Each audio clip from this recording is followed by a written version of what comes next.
a Nicolás Márquez. Ahora vamos a ver el vivo que hizo Nicolás Márquez junto con Marianito Pérez de Breakpoint. Esto fue el domingo por la noche. Recordemos que hace 2 domingos, o el anterior domingo, estuvo Agustín Laje en una entrevista con Mariano Pérez, que volvió a hacer entrevistas los domingos a la noche, y ahora, este domingo pasado, estuvo Nicolás Márquez. Así que vamos a ver esta entrevista presencial. Nicolás estuvo, Agustín creo que estuvo desde videollamada. Nicolás Márquez estuvo en la casa de Mariano Pérez. Así que vamos a ver esa entrevista. Queridos amigos, ¿cómo están? Bueno, bienvenidos. Un nuevo domingo de mano a mano, un nuevo domingo de entrevistas. Estrenamos la sección presencial porque aprovechamos, recordemos el domingo pasado en el estreno, lo tuvimos a nuestro querido amigo Agustín Laje desde Córdoba. Ahora aprovechamos, alguien que no vive en la Ciudad de Buenos Aires, pero justo estabas acá en la Ciudad de Buenos Aires, Nico, así que no podía perderme la chance de tenerte aquí en los estudios centrales de Breakpoint, que bueno, como verás, están decorados con varios de tus libros. Ahí está el libro de la Nueva Izquierda, Un saludo, Esteban. el libro de la biografía de Milei. Gracias por estar Así en el por chat. supuesto, muy interesante programa tendremos. Les recuerdo a todos que en la descripción de este vivo tienen todos los links de Patreon, de Seneca para dejar sus mensajes y colaboraciones con el canal. Lo adelantábamos el otro día, con esta nueva congregación de gobernadores. Vamos a hablar un poco respecto de eso. Alguien que también conoce a una de las partícipes de este plan y que ha sido de los primeros en anticipar esa cuestión. Pero antes de meternos en esas cuestiones más escabrosas, si se quiere, quería saludarte, Nico, y agradecerte por tu presencia acá. La verdad que es un placer para mí. Vos sabés, si te lo he hecho varias veces, sos el primero de todo este mundo, ¿no? De Milei, de Laje, de todos los héroes de la batalla cultural, de todos los próceres ya a esta altura de la batalla cultural. Fuiste el primero que empecé a consumir en su momento, allá por 2017, quiero recordar. Así que, bueno, gracias por toda la batalla que has dado en todos estos años. No, gracias a vos por invitarme pues, a tu espacio. Es un gran placer, te quiero mucho, te admiro, lo que haces es enorme y lo que decís de mi persona es muy generoso pero muy exagerado. Pero de todas maneras es muy agradable porque agiganta el ego. No, bueno, quería preguntarte un poco para arrancar y después vamos con los temas más de actualidad, si se quiere, pero uno que te tiene acá aprovecha. Sí. Y además, con Agustín la semana pasada me pasaba lo mismo, que hablamos tan frecuentemente, nos vemos, nos cruzamos en lugares, que uno por ahí se olvida que del otro lado de la gente por ahí no sabe que nos cruzamos, que charlamos, que esto, que lo otro. Hace 4 años fue la última entrevista que te hice. Yo estaba repasando 2021. Apenas comenzaba aquel sueño de Milei presidente, recién habían pasado las elecciones a diputado. ¿Cómo has vivido estos últimos años? ¿Cómo has vivido todo este proceso de la explosión de Javier Milei en la política y también llevándote un poco más para atrás? ¿Cómo ves en retrospectiva? Porque vos estás desde los inicios de esta batalla cultural. Pues yo te digo, bueno, desde 17 ya comencé a verte, pero uno agarraba a YouTube, agarraba las redes y ya tenía algo para consumir. ¿Cómo era en esos momentos dar esa batalla? ¿Cómo era en esos momentos formarse y empezar a tener las herramientas para pelear contra estos hijos de puta, ¿no? ¿En los inicios? Sí. Yo me tengo que retrotraer al 2004, o sea que, imagínate, no existía YouTube, no existían las redes sociales, el único elemento comunicativo era el mailing, para difundir una charla, para difundir, qué sé yo, una juntada, un evento determinado. Las páginas de internet nuestras eran marginales, no teníamos ningún acceso a los grandes medios, éramos una secta. Claro. Pero no en el sentido de que éramos cerrados, pero éramos siempre los mismos, éramos... Todo muy de nicho, ¿no? Sí, yo te diría que surgió conmigo. Y no es que me quiera mandar la parte. Yo saqué un libro que se llamó La otra parte de la verdad. En un momento en el cual el kirchnerismo empieza con la explosión de los 70, la apertura de los juicios, expropiaciones de predios militares, bueno, todo, la reivindicación e indemnización de guerrilleros. Era otra época, otra discusión. No se discutía el género fluido. Era otra época, ¿no? Y con ese libro, que sale justo a nivel, yo termino la facultad, y que vende un montón, empieza a generarse una ambientación. Ahí aparece el Laje que tenía 15 años. Claro. Ahí, de verdad, en ese año lo conocí. A él y a muchos, ¿no? que después hicieron lo propio. Era una derecha. Lo digo siempre porque me parece interesante. Numéricamente diminuta. Sí. No podía ganar una elección, no podía meter un diputado, no tenía un partido político, no movilizaba un superteatro. Auditorios razonables.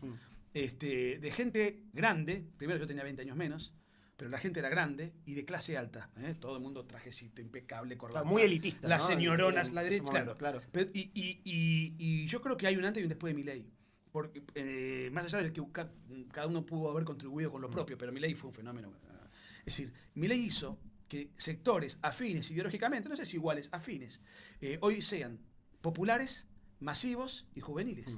Puso todo patas para arriba. Sí. Bueno, eso también te quería decir, ¿no? Era todo tan secta, ¿no? Todo tan de nicho que había distintas tribus. Y ahora con Milei uno ve que van todos para el mismo lado, que tiran todos, salvo algunas cuestiones medio marginales, ¿no? Yo llegué a presentar libros en lugares donde, por ejemplo, me llamaban, Nicolás, no puedo entrar, estoy afuera. ¿Por qué? Porque traje jean. o porque no tenían corbata. Claro. O sea, eso, bueno, no existe más. Y De cómo, verdad te digo. sí, sí, sí. Y ahora, bueno, es todo lo contrario, ¿no? Es mucha juventud, mucha gente de todos lados, ¿no? Ha atravesado realmente absolutamente todo lo que es el fenómeno Milei, lo que es esta nueva revolución en contra de lo que ha sido el establishment de izquierda durante todos estos años. Sí. Y que yo creo que, no sé cuál has visto como punto de quiebre de todo eso, pero yo creo que hay varias etapas. Yo creo que toda la era del feminismo desaforado que tuvieron en 2017, 2018, que hubo un auge de todo eso, que también, bueno, está el libro El Negro de la Nueva Izquierda, Sí, que, sí. que también anticipa un poco eso Sí. y que da esa batalla. Luego fue la cuarentena, me parece.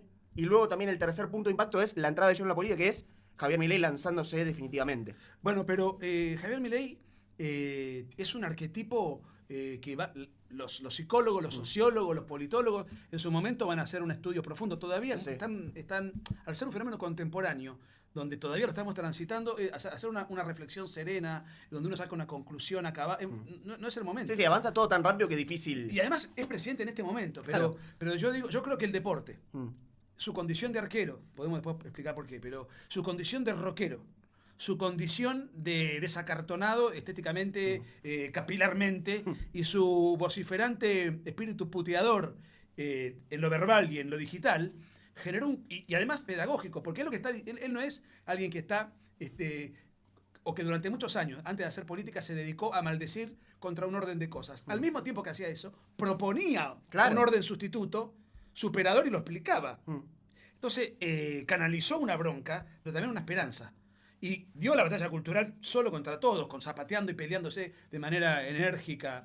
Y ese combate lo gana, logra cambiar una mentalidad.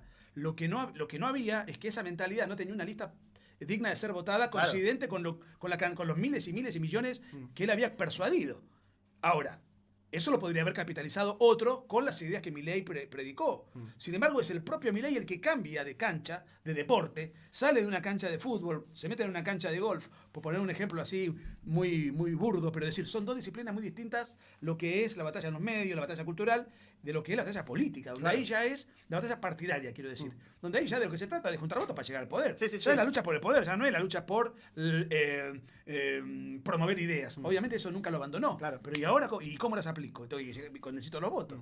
Y una vez que los tenés, no tenía partido, tenés 6 senadores, 30 y pico de diputados, y tenés que luchar contra los sindicatos, la casta periodística, la casta de actores, la casta de empresarios, los partidos tradicionales, y tenés que dar una batalla solo contra el mundo. Claro. Bueno, y la está dando exitosamente. Yo creo que esto va a ser un alivio para él en octubre, donde yo creo que se va a ganar con comodidad, va a fortalecer fuertemente el Congreso y va a gobernar más tranquilo, porque por ahora, bueno, la musculatura que él ostenta es muy débil. Sí, sin lugar a dudas, y haber entendido también cómo funciona la política también, ¿no? No quedarse en cuestiones que por ahí son muy a nivel académico, muy ideológico, porque muchas veces la transición entre los dos mundos a uno lo toma muy inexperto en el mundo de la política, pero sin embargo pudo sobreponerse y pudo armar un partido, pudo lograr poner listas en todos lados, pudo lograr dar una batalla electoral que fue impresionante aquella de 2023, y coincido con vos que todavía nos queda muy reciente y además va todo avanzando tan rápido, todo avanzando a tanta velocidad, que uno a veces entre todo el quilombo se va perdiendo, pero han pasado tantas cosas en estos años que es impresionante realmente. Bueno, pero eso pone de manifiesto una notable destreza, porque, a ver, él luchó, en el 2021 decide hacer política profesional. Antes Sí, no hacía política claro. partidaria, hacía política divulgativa, si se quiere. Y la política profesional tiene zancadillas, traiciones, códigos propios, un sinfín de jugadas que lleva muchos años comprenderlas, y además a lo mejor no tenés habilidad para hacerlas.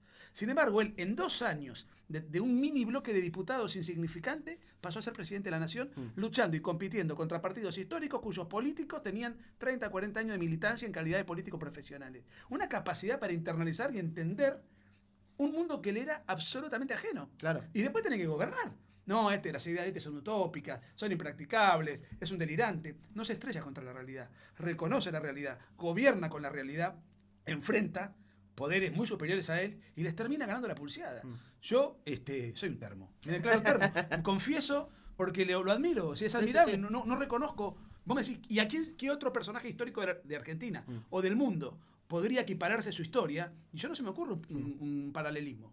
Sí, no, realmente es impresionante y la velocidad en la que transiciona todo eso, ¿no? Porque no estamos hablando de procesos tan largos. ¿No? Estamos hablando de 2021, candidato a diputado, 2023, presidente de la nación.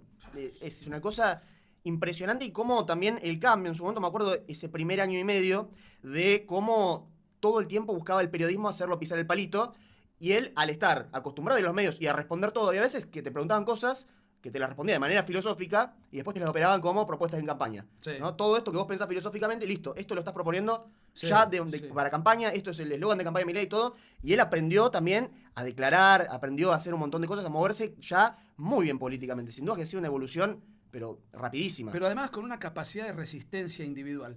Porque, a ver, yo te llevo muchos años. En la campaña del 83 yo tenía 8 años. Pero tenía, me acuerdo perfectamente, o sea, yo ya la política la llevaba en mi ADN. O sea que conozco todas las campañas hasta la última. Sí. Bien, o sea, con mucha conciencia. Yo nunca jamás vi una campaña con la agresividad, el desprestigio, esmerilamiento sistemático, Claro. desde todos los canales, desde todos los partidos, desde todos los sectores de interés, por destrozarlo con todo tipo de operaciones que eran todas falsas, ¿no? Claro. Pero, digamos, la idea era esmerilarlo ante la opinión pública. Después, si es falso o no es falso, no importa. Lo importante es que no gane. Claro. Fue una cosa desesperante, incluso con el ministro de Economía emitiendo moneda todo el día para destruir a Milei, Sí. financiando una campaña nunca antes vista, sin que él ponga un centavo en las redes. Y que se impuso en las redes por tipos como vos. Bueno, gracias. No, pero es cierto, es un dato objetivo, no es un piropo que te Yo, hago. yo creo que además, más allá de lo que los actores individuales hemos hecho en las redes también, es el hecho de que se ha canalizado la voz de la gente en las redes sociales. Porque el periodismo y la política han subestimado de que esto en realidad éramos 5 o 6 tipos con cuentas grandes, que de la nada éramos grandes y que no hubo nunca ningún trabajo detrás de eso, diagramando cómo se iba a hacer todo y qué iba a pensar la sociedad, cuando en realidad es la sociedad también la que alimenta el crecimiento de estos canales y que es uno como un ciudadano que ha vivido el desastre de la política y que ha sentido también lo que han sido estos últimos años de desastre kirchnerista, quejándose que simplemente ha sabido representar a esa gente y eso es una retroalimentación gigante que se ha dado y subestimaban eso, pensaban que todo en realidad eran números artificiales, que Milei no llegaba a tanta gente, que en realidad lo que hacíamos nosotros era algo que sí, podía tener muchas vistas, pero no iba a tener muchos votos, y se terminaron chocando una pared de frente con la realidad. Y por eso están tan desesperados, por eso el periodismo, por eso la política también está tan enfrascada con querer hacernos quedar a nosotros como un grupo de neofascistas, o que recibimos millones y millones de la CIDE, o que no sé cuánta teoría conspirativa se te ocurra, porque les entró mucho esa bala porque no se la veían venir. Porque la gente común está en las redes sociales, porque la gente del otro lado que nos está viendo son ciudadanos de carne y hueso, son tipos que mañana se levantan a laburar, son gente que va a votar, son gente que existe. O sea, se creyeron realmente que su relato de que Milei era una fantasía, pero se terminaron chocando una pared de frente. Bueno, pero lo que vos estás comentando, yo coincido totalmente, pone de manifiesto que así como subestimaron a Milei, lo siguen subestimando, ¿eh? Es presidente, todos los demás se quedaron rezagados. No existe más radicalismo, el PRO está pidiendo la escupidera, el peronismo no tiene discurso, no tiene recambio dirigencial, no tiene mística, perdió, digamos, su jefa condenada, los demás peleados entre sí. Destruyó todo en tan rápido y se lo sigue subestimando. Y no se subestima solo a Milei, sino al mileísmo. Entonces, por ejemplo, vos sos atacado por los periodistas autopercibidos profesionales y vos les pasás el trapo con una llegada, con un poder de influencia muy superior al que ellos tienen. Vos sos 700 veces más importante que Longobardi. Y Longobardi llora, no, porque yo soy periodista profesional. ¿Y cómo puede ser que este muchacho me esté ganando? Bueno, tenés que hacerte una autocrítica, no tenés que atacarlo a él. No tenés que subestimarlo a él, porque te pasó por encima. Si tan mediocre soy, que le queda a esta gente. Pero, pero quiere decir, siguen perdiendo y creo que subestimar al mileísmo, primero subestimar a Milei. Milei hizo uso de la subestimación de la cual era objeto. Nadie lo pensaba presidente ni nada por el estilo. Era una expectativa a ver cuánto puede sacar, nada más. Llega, luego se lo subestima en el debate, se lo subestima en el... Bueno, hay una sucesión de menosprecio y ahora a todo lo que es el mileísmo, como fenómeno militante de redes o territorial. Bueno, que lo sigan haciendo. Claro. Si vos estás subestimando a quien te está ganando, y me parece que no estás, no estás con las condiciones anímicas y psicológicas como para revertir la situación. Por eso yo tengo un optimismo en octubre. Sí, no, ni hablar. Porque del otro lado no vemos nada que pueda resultar seductor para un votante, y encima no reaccionan porque nos subestiman. Claro, no solo vemos los grandes éxitos, además a nivel económico, a nivel gobierno, porque ahora Milei no solo tiene propuestas, como era en su momento, que eran interesantes. Ahora está mostrando que las propuestas que él tenía sirvieron. Están sirviendo para bajar la inflación, para bajar la pobreza, para bajar la indigencia, para hacer crecer la economía. Y además, del otro lado, como vos decís, no hay nada. ¿Cuántas veces viste las encuestas de opinión donde decía quién es el líder de la oposición? Ganaba nadie. Nadie. Porque están realmente en bolas estos tipos. Hay muchas cosas que yo veo que me sorprenden. El peronismo es un partido que le hizo mucho daño al país. Pero ninguna duda cabe que desde el punto de vista de la capacidad, la versatilidad para pasar de un lugar a otro, reconvertirse, recambiar dirigentes, reinventar el discurso y, Sí, ganar, sí, para eso son. y ganar elecciones, bueno, han sido. Sí, sí. Por eso ha sido el partido de masas por excelencia. Así le fue a la Argentina. Sí, sí, Pero sí. eso es otra discusión. Ahora, Sí, en la praxis política estás han hablando, perdido sí. todos los reflejos. Mira, yo te diría que desde las PASO, cuando Milei sacó el 30%, Milei le puso al sistema una piña en el mentón tan fuerte que todavía, vos que ahora vas a practicar boxeo, no se han podido levantar. Sí, sí, no, Siguen groggy desmayados. No hay reacción. siguen todavía intentando entender qué es lo que pasó. Porque si vos te fijas en las únicas autocríticas que uno puede llegar a encontrarle a estos tipos, como decía, bueno, me pareció excelente el discurso de Dan en el Derecha Fest, ¿no? De que ellos dicen, no, sí, hay que hacer una autocrítica y quedan ahí, nunca la hacen. Yo agrego otra cosa, yo creo que sí hacen algunas pequeñas autocríticas que uno puede ir encontrando, que es que no han sido lo suficientemente de izquierda. Porque las autocríticas son, no, porque Alberto Fernández en realidad debería haber acelerado, debería haber expropiado Vicentín, deberían haber impreso 10 veces más base monetaria, deberían haber acelerado y censurado a Milei. O sea, los tipos querían directamente una dictadura kirchnerista. O sea, la autocrítica es que no fueron lo suficientemente orcos. O sea, no acentuaron lo suficiente el error. Claro, Entonces están, bueno, están es una completamente ventaja. desviados. ¿Sí? Creo que Napoleón decía que cuando ves a tu enemigo equivocarse, ni se te ocurra corregirlo. Claro. Yo le digo, muchachos, no, van bárbaros. Sí, sí. Sigan Por, así. por eso a veces a uno es como que tiene ese dilema de decir, sí, vamos a pegarles y señalar esto, pero dice, uy, por ahí si le pegamos mucho se dan cuenta de la cagada que se están Sí, mandando no. y corrigen a tiempo. Pónganlo a Máximo, a Grabois, a Massa. Bueno. Pongan a todos esos que ellos son el futuro. Claro. La gente los reclama y los ama. Sí, sí. Ellos son los candidatos que tienen que poner ellos. Porque aparte, Dejémoslo, no los avivemos. refugian todos sus problemas es, bueno, era Alberto Fernández. Sí. Porque su gran cambio, su gran rebranding ahora en Fuerza Patria es el Frente de Todos Sí. sacando a Alberto Fernández nomás. Sí. Y le agregaron a Guillermo Moreno. No hay mucho más Ahora cambio. agregaron a Guillermo Moreno, que representa el 0.7% Claro. de los votos. ¿Sí? Esa es su autocrítica. Es, no, bueno, fue todo culpa de Alberto. Pero Cristina era vicepresidente. Sí, Tenían ministros por todos lados. Massa era el ministro de Economía Sí. y presidente de facto de los últimos 2 años del gobierno de Alberto Fernández, que no vamos a pretender que él era el presidente. O sea, no vamos a ser sonsos. Mira, yo te diría presidente paródico. Claro. Pero el presidente de facto en todo puede gobernar. Claro. Y legítimamente puede gobernar porque Sí, tiene sí. poder. Alberto Fernández era una caricatura. El otro día cuando Sí, compartió... por Massa decía igual. Que era el Ah, presidente en por funciones. Massa. Claro, Correcto. Los Sí, últimos sí. 2 años de Alberto, el presidente en funciones era Massa. Sí, Alberto no nombraba ni los ministros, Por pero, eso. pero el otro día cuando compartimos la misa en el Gordo Dan Sí. contigo y otros amigos, yo sí voy a repetir algo porque me parece que vale la pena. Para mí Alberto Fernández no es el peor presidente de la historia o del kirchnerismo. El kirchnerismo le dio a un paciente, un enfermo en Argentina, de medicación veneno. Claro. El primer médico fue Néstor Kirchner. Entonces lo estaba envenenando e intoxicando, pero todavía el paciente estaba fuerte, Claro.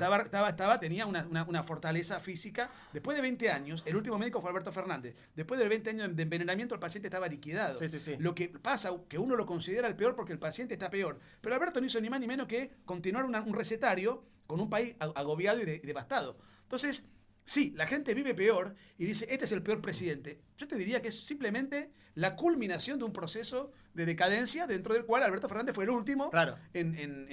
con la misma receta atender un paciente, un país devastado por todo concepto, Sí, con las sí, mismas ideas. Es interesante eso que planteas. Yo creo que puede haber una diferenciación entre quién fue el peor y quién fue el que hizo más daño. Porque quizás más daño pueden haber hecho los que iniciaron toda esa cuestión. Claro. Alberto yo creo fue el peor también en el sentido de que, como decíamos recién, los últimos 2 años era un presidente paródico. Ni siquiera ejercía el poder para hacer algo. Claro. Era la Argentina completamente a la deriva, gobernada por Sergio Massa. Gobernada por estos tipos que realmente hicieron un desastre. Hicieron un desastre a nivel económico para ganar la Milei y terminaron perdiendo las elecciones porque no se dan cuenta que la gente ya no quería vivir más en ese desastre kirchnerista, ¿no? No quería vivir más con la inflación volando por los aires, con el dólar volando por los aires, porque ahora resulta ser que el dólar esté estable era una tragedia. No, pues Milei tiene el dólar atrasado. Ahora sube un poco, se le fue el dólar, se le descontroló, es un desastre. El periodismo también es un delirio, porque Massa le subía el dólar todos los días, volaba por los aires, mandaba gente armada a las cuevas para controlar que no sube el dólar y se le iba el demonio.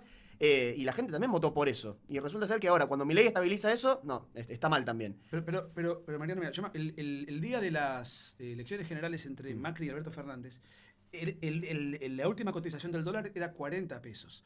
Cuando Alberto Fernández gana, los mercados se inquietan. Sí, sí. Y pasa a 60. Me acuerdo. De un día para el otro. Pero el último tramo de, digamos, era 40 y pasa a 60. Con ese número Sí. asume Alberto Fernández. Y lo deja en 1200 y tanto. No recuerdo la cifra exacta. Bien. Que llegó a tocar 1300 y pico en el momento de la campaña. En algún momento de la Sí. campaña hicieron algunos malabarismos Sí. como para anestesiar. En un año y medio, el dólar ha subido 150 pesos. Claro. Una cifra ridícula, ínfima. Sí. Y ahora tenemos todos los operadores vaticinando escándalos. Que se cagó piña con el ministro de Economía, que lo va a echar. Y no, y Es los una que cosa- vaticinaban el dólar a 10.000 pesos, y Ah, el no, 3.000, bueno, todo eso. A ver, que critiquen una suba simbólica del dólar, simbólica, Sí, sí. totalmente simbólica. Que critiquen el periodismo que haces vos, porque no es el periodismo que ellos conciben como válido. Que critiquen las puteadas de Milei. Que critiquen si tiene 4 perros, 5 y se ponen a hacer debate. Es la prueba total y evidente de que esto funciona y no tienen un solo argumento sólido Claro. como para hacer denuncias o manifestaciones o explicitar preocupaciones del rumbo que tengan sustento y condimento. Todo se basa. ¿Cómo el presidente va a Neura y se queda no sé cuánto? ¿O cómo va a la misa y se queda? ¿O Claro. cómo usa campera de cuero en un día Sí, como sí. hoy? No usó escarapelas, no sé en qué fecha. O sea, si eso es lo que les queda para criticar es porque el país realmente está acomodado. Porque si no, viste, están buscando hasta el último milímetro Sí, para encontrarle a ver si le pueden pegar. Y la verdad es que está acomodando la cuestión. Y ya no hablan de pobreza, no hablan más de la inflación. Hablan del dólar cuando les conviene. Cuando les conviene, Pero porque por un aumentito. sube 2 pesos y vuelven a estar las llamas del dólar, baja y ya, lo tiene atrasado. Sí. Y está mal que lo tenga así también, pero sube, está mal, está todo mal para ellos. El cepo, salimos del cepo, quizás no 100%, pero sí de una Sí, manera muy, muy avanzada. Pero no salimos del todo. Pero flaco, no teníamos ninguna posibilidad. Tenía que estar escondido clandestinamente comprando en cuevas Sí, sí. ilegales. Claro. Un dólar que no tenía ninguna correspondencia con el dólar oficial. Y además hay una equivalencia entre el dólar oficial y el dólar del mercado. Claro. Cosa que tampoco sucedía antes. Hay una normalización. Sí, sí. Esto es objeto de estudio, admirado y elogiado a nivel académico mundial. Es cierto que hay mucha gente que la pasa mal. Claro. Pero Milei no heredó la pobreza, la indigencia y los problemas. Perdón, no los creó, los heredó. Claro. Los heredó en un año y medio. Todo lo que se hizo con tan pocas herramientas es heroico. Sí, sí, uno cuando ve el gráfico de la baja de pobreza que está acá y hace así, es impresionante. Es impresionante. Por supuesto que después uno va a encontrar gente pobre, gente en la calle, porque es también de lo que viene el arrastre. Eso no se soluciona en 2 minutos, pero está solucionando a una velocidad impresionante. Los tipos que se centran en ver la foto actual sin ver el contexto, es un delirio sin ver de dónde veníamos y hacia dónde estamos yendo. Hay que ver la curva entera, hay que ver la línea entera de tiempo, ¿no? Y eso es donde realmente es imbatible el análisis del gobierno de Milei. Porque sí, te pueden encontrar un dato que, por supuesto, 30% es una tragedia que haya 30% de pobres, pero venimos del casi 60%. Pero, digamos, Hay que festejar que está bajando. Por supuesto. Pero Es mira, una cosa yo creo que más allá de las operaciones políticas y de todo lo que los medios ofrecen como falsificación de la realidad, la gente se da cuenta. Sí, Y además, Milei es un extraordinario pedagogo. sí, sí. Es un extraordinario pedagogo con las formas actuales y le habla al gran público. Cuando él dice no digamos lo suficiente a los periodistas, obviamente no se refiere a todos. Se refiere al periodismo tradicional que Claro. históricamente te vende una realidad disfrazada por muchas razones. O porque vienen de un catecismo progresista, de ahí surgieron, y además se quedaron sin pauta oficial. O sea, tienen un motivo pecuniario e ideológico como para Sí, sí. operar todo el tiempo. Y desear que el gobierno se vaya cuanto antes. O cuando dice, puede sonar una vulgaridad, pero es un hecho pedagógico tan claro. Con el culo ajeno somos todos putos. Claro. ¿Qué te está diciendo? Con la plata de los demás somos todos caritativos. Con Sí, la sí, plata sí. del Estado. Con la emisión monetaria, yo le aumento a los jubilados. ¿Cuánto querés? Claro. Que te aumente el triple, el cuádruple, el quíntuple. ¿Cuántos subsidios se necesitan? ¿Cuánto quieren los cantantes? ¿Cuánto quiere este? Sé con la plata que yo fabrico para empobrecer el papel moneda y con ello destruir el bolsillo del argentino, yo soy súper generoso. Bueno, eso hoy lo entiende todo el mundo. Antes, eso era explicado en ONGs liberales, con un lenguaje técnico, solo Sí, en entendido. salones así, donde la gente a la cual le están explicando ya lo sabía. Ya estaban convencidos, después hacían una suerte de cóctel, Claro. se sacaban las fotos, cada uno y volvían a sus casas con el deber patriótico cumplido. Sí, sí. Bueno, está bien. ¿Y qué se modificaba? Nada. No había un solo diputado nacional que tuviese ideas en este sentido. Y hoy son las que defiende un camarero, un taxista, un profesional, un tipo de clase media, un tipo que la pelea en un Rappi repartiendo hamburguesas. O sea, para mí es revolucionario en el buen sentido de la palabra. Sin duda, sin dudas. Ha llevado este conocimiento técnico, económico, a cualquier persona. Cualquier persona hoy sabe lo que es el déficit fiscal y por qué es malo, sabe lo que es la emisión monetaria, sabe un montón de conceptos. Lo que genera. Claro, y las consecuencias que tienen esas cosas. Y eso uno lo ve cuando los canales de televisión salen a la calle y entrevistan a la gente. Sí. Y a la primera de cambio que le dicen, no, yo lo banco a Milei, primero que nada, el semblante entre yo lo banco y yo no lo banco a Milei de los periodistas es completamente distinto. Si no lo bancás, qué bueno, todos centros para que le pegue. Si no lo bancás, es un interrogatorio como si fuera el ministro de Economía, los tipos. Y les preguntan cosas a veces complejas, ¿no? Para un ciudadano que por ahí no tiene por qué estar informado ni ser un académico catedrático. Y los tipos saben responder perfectamente por qué el déficit es malo, por qué la emisión es mala, qué es lo que está haciendo Milei, cómo lo está haciendo. Hay un nivel de conocimiento público. Eso además le agrega mucha transparencia a lo que está haciendo. Porque lo está haciendo, la gente que lo votó sabe que eso es lo que está haciendo. La gente está convencida y lo votó por eso, porque además es lo que prometió en campaña. Entonces ya no está esta cuestión de político de, bueno, te digo una cosa y voy haciendo otra y trato de engatusarte y me entiendo. No, Milei va de frente, dice, yo voy a hacer esto, la gente apoya que vaya a hacer eso y lo hace. Y no solo lo hace, sino que sale bien. Bueno, pero ese es otro dato revolucionario. Que haga lo que se comprometió a hacer. Además le sale bien. Claro. Podría ser un tipo cumplidor de ideas negativas. Claro. No, además le sale bien. Pero no es que alguien dice, me estafó, me siento defraudado. ¿Defraudado en qué? Bueno, todavía no se logró. Flaco, se está haciendo todo lo que se puede. En un año y medio, donde no le aprueban la ley, donde la ley bases, que primero tuvo un texto original.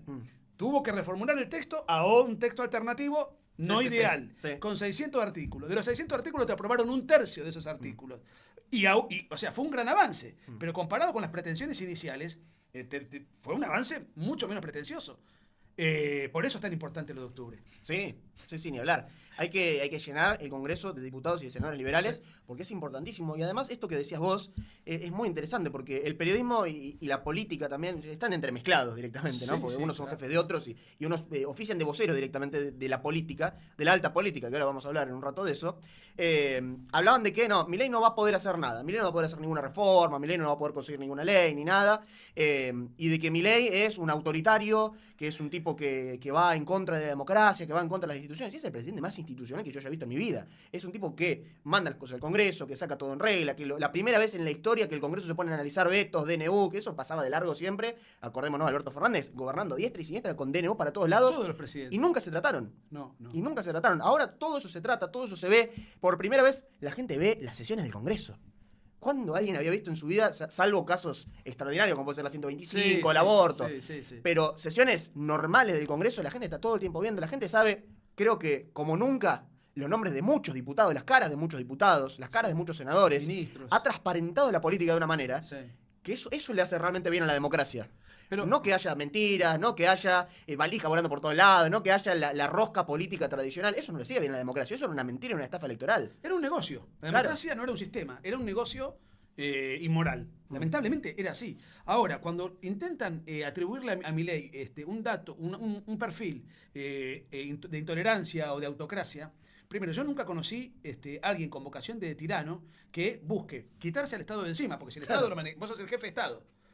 Lo que querés es el Estado más grande posible porque eso implica que vos tengas mayor poder posible. Y lo que busca el tirano es la mayor cantidad de regulaciones posible para controlar a la población. Eso es la acumulación de poder. Ahora, él quiere desregular, disminuir el Estado a la mínima expresión, quitar la pauta para no sobrar periodistas e incluso su pretensión fue, y no se lo permitió la casta, sacarse de encima los canales de televisión, radio y medios de comunicación públicos que para lo único que sirven es para elogiarlo a Milei, es decir, al gobernante de turno. Es la antítesis de un gobernante con pretensión autocrática, autoritaria, como le quiera llamar. Eso sí, no, los tweets son muy agresivos. Bueno, eso es realmente confundir lo institucional con lo superficial, Sí, con lo anecdótico. ¿no? Es impresionante esto porque aparte no es que venimos de ser Suiza, ¿no? También siempre uno se tiene que parar de dónde viene. Venimos de una Argentina gobernada por una banda de gángsters directamente. Por el kirchnerismo que Alberto Fernández nos encerró en la cuarentena violando cualquier tipo de derecho constitucional que tengamos. Que él no cumplía, ¿no? Además, como mataron al fiscal Nisman, ¿no? Dicho sea de paso. Sí. Eso me parece un poquito más heavy para la democracia que un tuit puteando. Pero de esas cosas se olvidan, ¿no? Y se olvidan también quién está del otro lado. Gente que constantemente llama a un golpe de Estado. Yo me acuerdo cuando iba a las marchas a cubrirlas, vendían las remeras con el helicóptero y la Casa Rosa prendía fuego. Sí. O sea, los tipos tenían dibujos de la cabeza de Milei puesta en una lanza. Eso es lo que está del otro lado. Y ahí no veo una indignación absoluta como cuando Dan tuitea algo o como cuando yo digo algo en un video de YouTube. Ahí están callados la boca. Pero no tienen mayores argumentos para esgrimir. Mirá, a mí me gusta poner el ejemplo de Domingo Faustino Sarmiento, ¿no? El Domingo Faustino Sarmiento era, claro, obviamente en esa época no había Twitter, Sí. pero era un puteador, se sabía por las cartas, por los escritos, por las anécdotas, por los testigos, pero brutal. Te digo que Milei se quedaba muy corto. Él, antes de ser presidente, fue ministro de guerra de Mitre. Le escribía las cartas a Mitre de lo que pasaba en la guerra.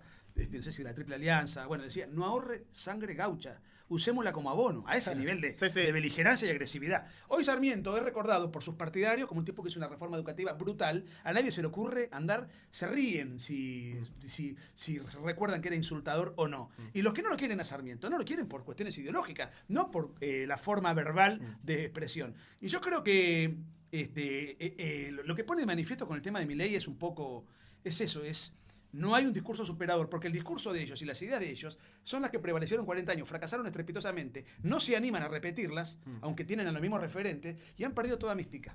Sin dudas. O sea, porque la mística es muy importante, ¿eh? El aspecto emocional, el voto, no es que la gente solamente hace un análisis sereno. También es muy pasional. Sí. Claro, no hace un análisis de las propuestas. ¿Cuántos argentinos antes de ir a votarle en las propuestas de todos los partidos políticos? Obviamente más o menos saben un poco cuál es la aproximación de cada sector, pero no hay un estudio de nadie. Sí. Bueno, hay mucho de un acto de Milei tiene toda una mística, canciones, banderas, organizaciones, todo espontáneo, y el propio Milei que genera una que de mínima te lleva a preguntarte, bueno, ¿qué es lo que proponen? Porque la verdad está interesante. Claro, ¿no? pero vos sabés que el kirchnerismo, con todo el desprecio que me merece, en su momento de esplendor tuvo algo de eso. Sí. Los 70, las guerrillas, la reivindicación de las abuelas, la reivindicación de... Sí, tenían su relato nacional y popular, lo que hacían morisquetas en el escenario bailando, ¿cómo se llama? Este baile medio desordenado, la murga. Sí. Bueno, tenían todo un carnaval que en su momento funcionó. Ya eso está agotado. El flequillito, el pañuelo verde. Había toda una despliegue, a mí me parecía despreciable, pero había una mística. Sí. La tenían. Había sentido de pertenencia. Sí, había una atmósfera y una ambientación. Bueno, eso no lo tiene nadie. Y es tan importante para ganar elecciones. Milei hizo que la derecha liberal hoy tenga una mística yo creo que no buscada.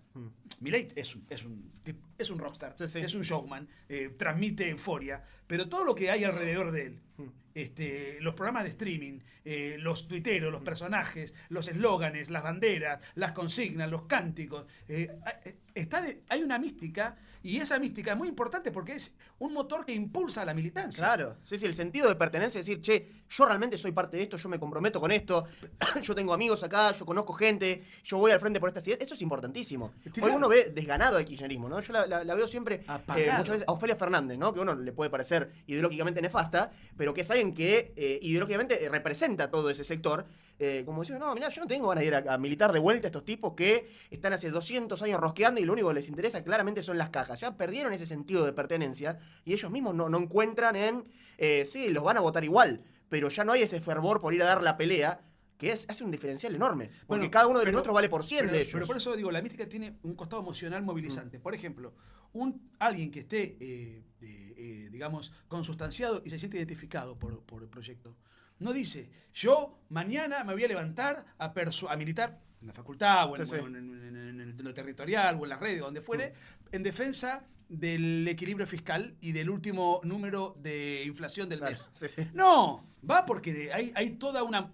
Es como, hay toda una fibra interior. Claro. Después vos lo bajás y tenés un argumento racional. Claro. Pero ese es el combo perfecto. Diciéndolo en términos del propio Milei, digamos, hay rock and roll. Claro. Hay rock and roll acá.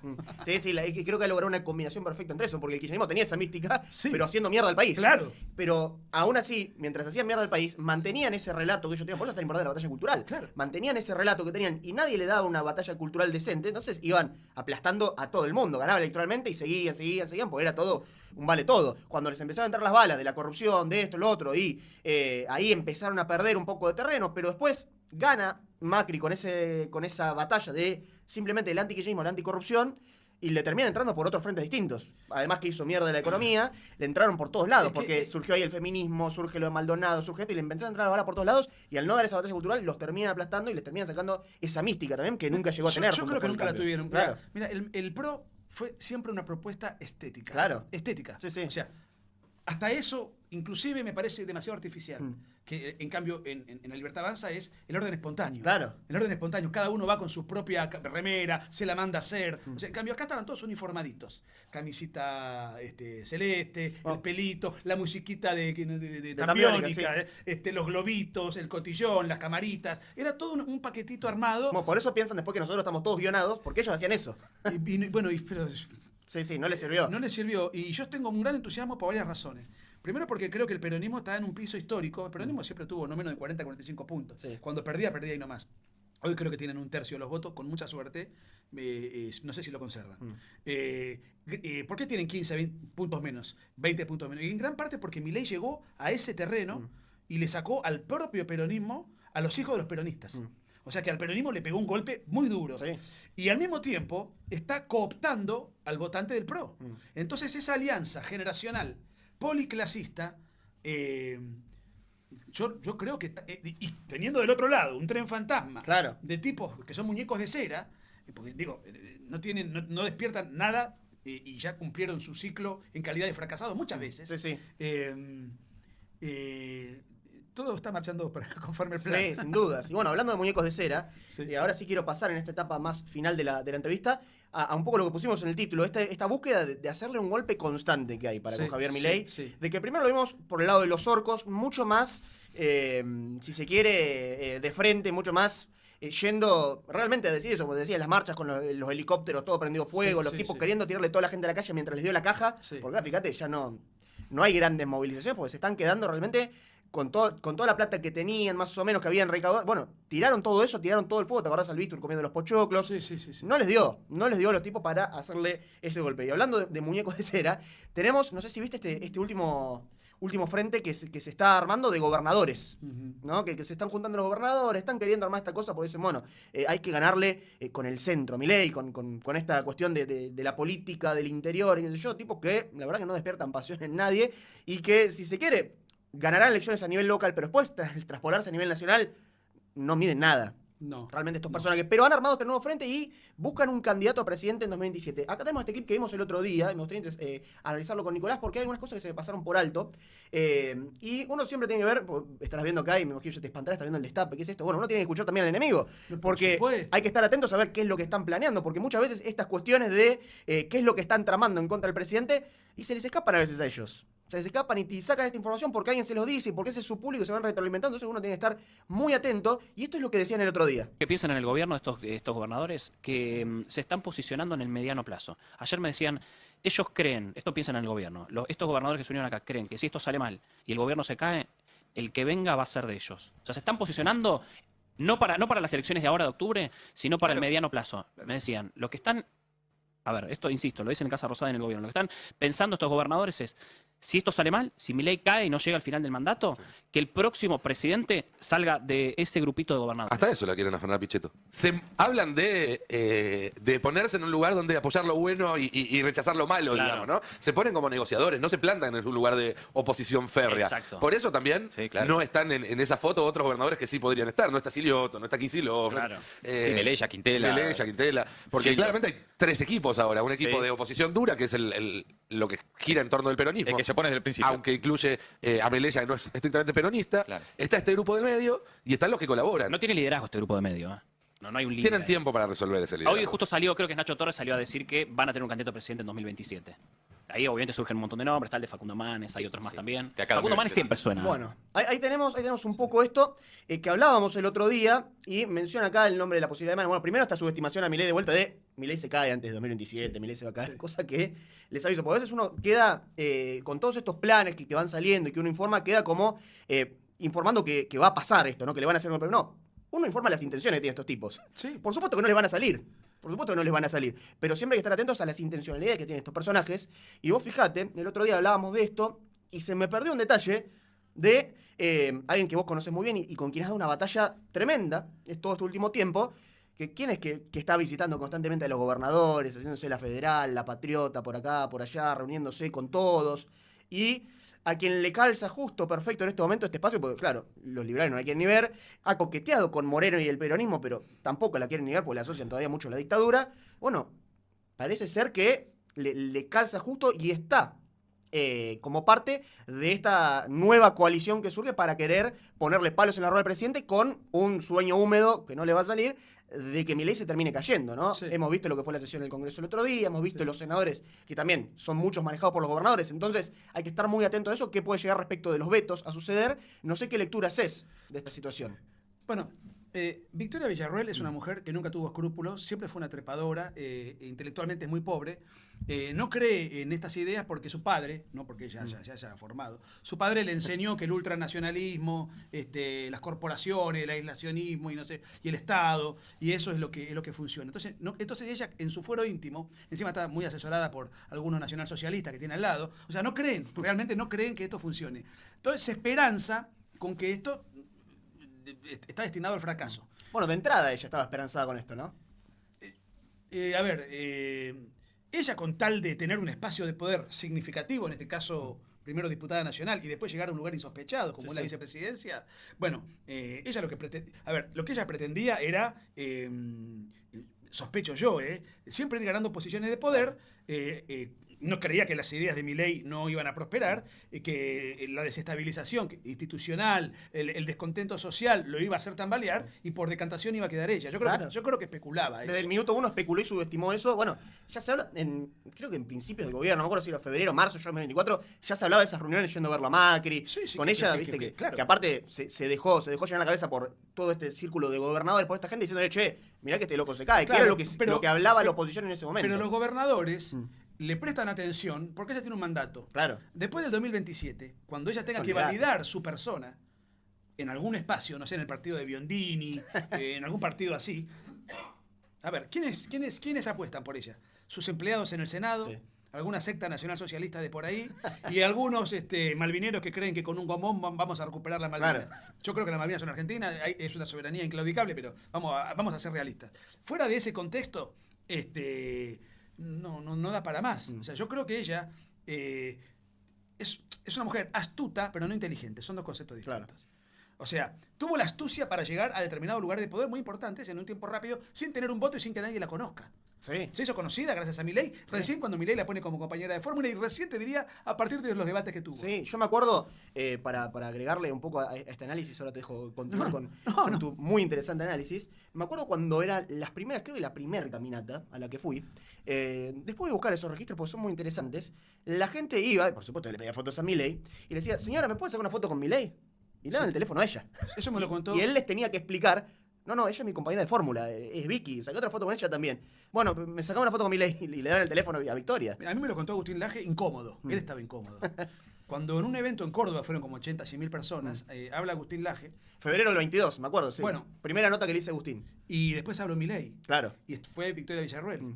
La gente le daba el teléfono a Victoria Villarroel, que era diputada, Sí. para sacarse una foto con Laje. Claro. Y Laje decía, yo sentía vergüenza, Y sí. estaba incómodo. Entonces, esto es importante porque hay muchos, una secta. Sí, que dicen que Milei ganó pero por ella. Sí, sí. ganó porque le aportó, porque es una mentira que no resiste menor análisis. Ahora, cuando ella, digamos, supo llegar, eso es astucia. Sí. Pero ¿cuánto tardó en quedar fuera de todo? No tiene un diputado, no tiene un partido, no tiene poder, no tiene... y además, lo único que hace es meramente simbólico. En la última encuesta que publicó Clarín sobre la imagen de los dirigentes cayó a 20 puntos Villarroel. ¿Cómo hace para caer 20 puntos un vicepresidente que no paga un solo costo político? Claro. Porque si hay desempleo, si hay inseguridad, si hay inflación, si hay lo que fuere, cualquier descontento, nadie va a echarle la culpa al vicepresidente. Claro. El vicepresidente está para tocar la campanita, como Sí. vuelvo citando a Sarmiento y nada más. ¿Y cómo puedes caer 20 puntos en imagen? Claro. O sea, es evidente que estás haciendo... tuviste la astucia Sí. para meterte, No, y aparte- pero no para sostenerte, que es lo más difícil. Sí, muy poco inteligente creo yo el planteo, porque si se quiere, además yo creo que en su momento, a la llegada del presidente, era un cuadro interesante, el debate con Rossi estuvo muy bien, me parece una figura política que me resultaba interesante, y uno no entiende ni siquiera por una cuestión de astucia, de conspiranoia, ¿viste? Decir, bueno, es un hijo de puta, pero es inteligente cómo se va moviendo y siempre cae bien parado, como uno puede pensar en si quiere, un Massa en algún momento, porque ahora ya es directamente dibujado. Está muy incinerado. Pero entendés a lo que voy, de estos movimientos políticos de, bueno, siempre saber cómo caer bien parado. Ni siquiera eso, porque ahora no la quiere nadie. O sea, si ella se quedaba 8 años callada, haciendo bien las cosas, bancando, yendo para adelante, tranquilamente podía sucederlo. Tranquilamente.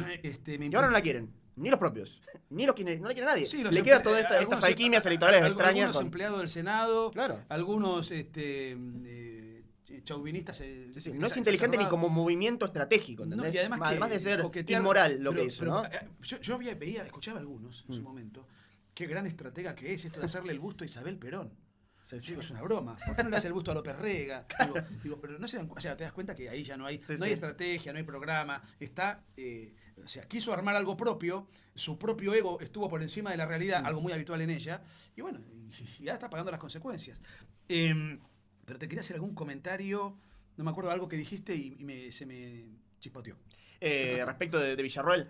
Hiciste un comentario último que me dio pie para hacer algo adicional, pero de cómo no es inteligente a nivel político lo que hizo, de decir, es una mala decisión estratégicamente, porque si ella se quedaba callada, seguía acompañando espacio, su imagen iba a subir, y cuando terminaba Milei tranquilamente podía estar en los nombres que podían seguirlo. Pero por ejemplo, ella tuvo la paz, contra su ego, tuvo la paz, que no le resulta nada fácil manejarlo, tuvo la paciencia de controlarlo y ser orgánica mientras fue diputada. Claro.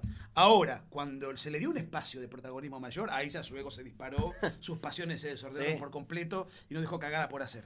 ¿Y esto en qué derivó? Bueno, que hoy sea un personaje absolutamente marginal y que encima, ya en contubernio manifiesto con el enemigo, que atenta contra el déficit fiscal gravemente, ella encima sale a justificarlo con un argumento propio de una charla de café. Sí. No, que los viajes, que la CIDE, que los viajes. Cuando el aumento irresponsable que se dio en materia previsional afecta al 2.7% del PBI, ¿no es? Que estamos hablando de 17.000 millones de dólares, cuando la CIDE tiene un presupuesto anual de 30 millones de dólares. Es una broma, ni siquiera el más mínimo asesoramiento como para dar un argumento que pueda ser opinable o discutible. Sí. No. Aparte, se la pasa viajando.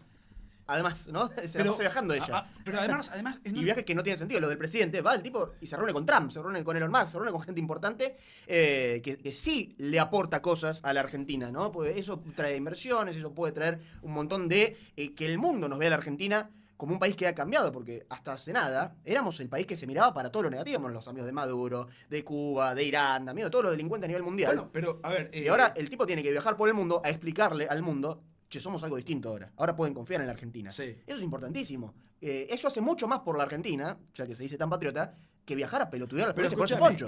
Sacó 12 millones de argentinos de la pobreza, Claro. según la UNESCO, 2,5 millones de niños de la pobreza. Esto no es el INDEC, Sí. esto es la UNESCO. 2,5 millones de niños por la pobreza. Ahora, él es un cipayo. Claro. Y es de patriota disfrazarte de gaucho y homenajear a Sargento Cabral, que desde el punto de vista histórico me merece todo mi respeto a Sargento Cabral. Pero ¿a quién carajo que del argentino promedio le puede resultar atractivo digamos, esa simbología de datos del siglo XIX? Sí. O sea, me parece que está muy... o sea, hay sectores totalmente choqueados, entre ellos ella. Que nunca fue muy lúcida, digo. Claro. Mira, Bernardo Neustadt, un colega tuyo, histórico, periodista histórico, él decía que la diferencia entre el vivo y el inteligente es que el vivo sale rápido de situaciones en las cuales el inteligente ni siquiera se mete. Claro. Y a Villarruel incluso hasta le está costando salir rápido de situaciones embarazosas en las cuales ella se metió sola. O sea que aún me permito dudar de su viveza. Para ir cerrando un poco la nota, quiero cerrar hablando de, bueno, enemigos muy fuertes que has tenido, como ha sido el progresismo, ¿no? Los suros. Acá veo también, nuevamente, el libro negro a la izquierda. Ese es el primer libro que me compré con mi propio dinero. Ha sido ese. Te diría que lo firmo, pero ya está firmado por vos ese libro. Así que... Tiene 10 años. Sí. Impresionante el valor que ha agregado ese libro y esa batalla que han dado en su momento que fue importantísima. ¿Cómo los ves hoy en día esos tipos que estaban tan empoderados, que parecían intocables, que parecía que cada vez que uno se metía con las feministas, con los progres, con toda esa secta que era, uno era cancelado por la sociedad, no podía volver, y ustedes se animaron a dar la pelea en el auge de esa gente? ¿Cómo los ves hoy en día a todo ese movimiento? Los veo golpeados, desacreditados, desinflados, desorientados, Pero yo siempre digo más o menos lo mismo, ¿no? La izquierda, en sus múltiples manifestaciones, la del siglo XX, la del siglo XXI, esta, el wokismo, o sea, tiene como una especie de reconversión permanente. Es el consuelo discursivo, ideológico de los resentidos sociales. Claro. Como resentidos sociales va a haber toda la vida. Yo no creo, no mido la política, este combate, esta batalla cultural, como un torneo de fútbol en donde vos salís campeón, das la vuelta olímpica y ya podés dormir porque ya No, ganaste. claro, ni hablar. Yo mido esto como un partido, como un torneo que no termina nunca. En donde estamos ganando muchos partidos, hay que sentirse contento, celebrar, pero el lunes tenés que volver a entrenar porque el domingo que viene tenés otro. Coincido. Porque estos tipos, viste, las cucarachas son famosas porque Sí. explota la bomba atómica, Sí. se muere toda la fauna, los seres humanos, o sea, se produce una eclosión, pero las cucarachas no. Cuando digo y esto es verdad, no lo digo Claro, por el kirchnerismo. No sé qué características tienen, que a pesar de que los golpes que pueda llegar, siempre están ahí pululando. Entonces, estos están golpeados, los hemos hecho retroceder, los hemos desinflado, les hemos quitado financiación, o posibilidades de acceso, prestigio, etcétera, pero no descansan. Sin dudas. La revolución no descansa y vamos a ver cuál es la próxima embestida. Por ahora, claramente estamos en una superioridad, Sin pero dudas. hay que sostenerla todos los días. Es importantísimo. Bueno, como dice la frase, el precio de la libertad es su eterna vigilancia. Bueno. Es una batalla sin fin esta y uno no puede, que es lo que sucedió, creo yo, en su momento con la caída del muro de Berlín, la caída de la Unión Soviética. Listo, ya está, se Eso terminó. pasó. Claramente fue un triunfo aplastante contra el comunismo. Estos tipos no vuelven más, no van a tener nunca más influencia. Y quedó completamente relajada esa batalla cultural por parte del lado occidental, por parte del capitalismo. Y bueno, después te terminaron apareciendo todos estos tipos con todos estos nuevos relatos que en definitiva el fin máximo que tiene es más control estatal, más poder de todas estas organizaciones para controlar las libertades de los ciudadanos, es terminar destruyendo el sistema capitalista. Es que sin el subsidio estatal, es decir, sin vivir de los demás, ellos no pueden crear riqueza. Claro. ¿Quién va a apostar por el TODES, el lenguaje inclusivo, los trapos multicolores, en fin, toda esta faena del género, Claro. digamos, lo supieron hacer y supieron tener vigencia y presencia en la medida en que el Estado estaba detrás financiando. Cuando tuvieron que hacerlo con sus propios recursos, y sí, están, pero reducidos a la insignificancia, a la impotencia. Sin dudas, sin dudas. Bueno, Nico, un placer ha sido tenerte Igualmente, aquí gracias. en el programa. Los invito a todos ustedes del otro lado a suscribirse, por supuesto, a dejar su me gusta, a compartir, a dejar sus comentarios. Gracias acá a Dan Uber por este superchat, te bancamos de las trincheras del chat, Manito Point, un abrazo grande, un abrazo muy grande. Aquí a La Cuquesa Real, mi familia es súper milista y aún así se quejan de que Milei no tiene ética y no sabe comportarse como un presidente. Yo les digo que esa es su imagen y que su actitud es lo último que debería importar. Lo que importa es cómo mejor el país. Bueno, claro, es un poco lo que veníamos charlando aquí en esta muy interesante charla, porque yo no lo considero yo una entrevista, es una charla, además con un amigo, y como siempre le digo también a Agustín, ustedes son mis ídolos de mi adolescencia, y está esta frase de nunca conozcas a tus ídolos. Yo los conocí, son dos tipazos, así que realmente uno encuentra del otro lado de la cámara gente aún mejor de la que uno admira y ve en la cámara. Así que nada, un placer, Nico, por tenerte aquí, un placer por la batalla que has dado todos estos años y el reconocimiento que se te da a esta batalla titánica que has dado, así que la verdad que me pone muy contento este gran momento que estás teniendo. No, y el que estás teniendo vos es inmenso, merecidamente me estás dando espacio a un montón de gente que vos tenés una multiplicidad, una amplificación de tu mensaje, así que muchas gracias. Yo te quiero mucho, te admiro y vamos a seguir peleando juntos muchos años porque hay mucho por hacer. Por supuesto. Bueno, ahora te vas a un programa un poquito más progresista, que es el de nuestra querida Romina Manga, que le mando un abrazo grande, que siempre quiere llevarme de vuelta. Ya volveré a ir, así que bueno, mucha suerte en esa cruzada. Bueno, vamos a ver. Bueno, como siempre, amigos, le agradecemos a nuestro sponsor ZBL y nos reencontraremos el domingo que viene, 19 horas, con estos mano a mano que ya tenemos. Lo tuvimos a Agustín Laje la semana pasada, vayan a ver esa entrevista muy interesante también. Lo tuvimos hoy aquí, el lujazo de tener a Nico Márquez aquí en el estudio de Breakpoint. Semana que viene también tendremos otro invitado de lujo que, bueno, les iré informando a través de la semana a ver a quién tenemos. Pero no se olviden, todos los domingos, a partir de las 19 horas en vivo, aquí en el mano a mano de Breakpoint, en esta nueva temporada, que demoramos un poco, ya estamos en agosto, pero hemos cumplido, estamos con la sexta temporada, aquí con los mano a manos, muy interesante que nos han dejado este notón con Nico Márquez. Un abrazo y nos estamos viendo. Bueno, hasta acá entonces con este vivo, esta charla de Mariano Pérez ahí en Breakpoint, en su canal. Vayan a seguirlo, suscríbanse, con Nicolás Márquez. Bastante interesante todos los temas que han tocado. Y bueno, tienen ganas de escucharla y de verla, así como las otras cosas de este programa que hemos visto.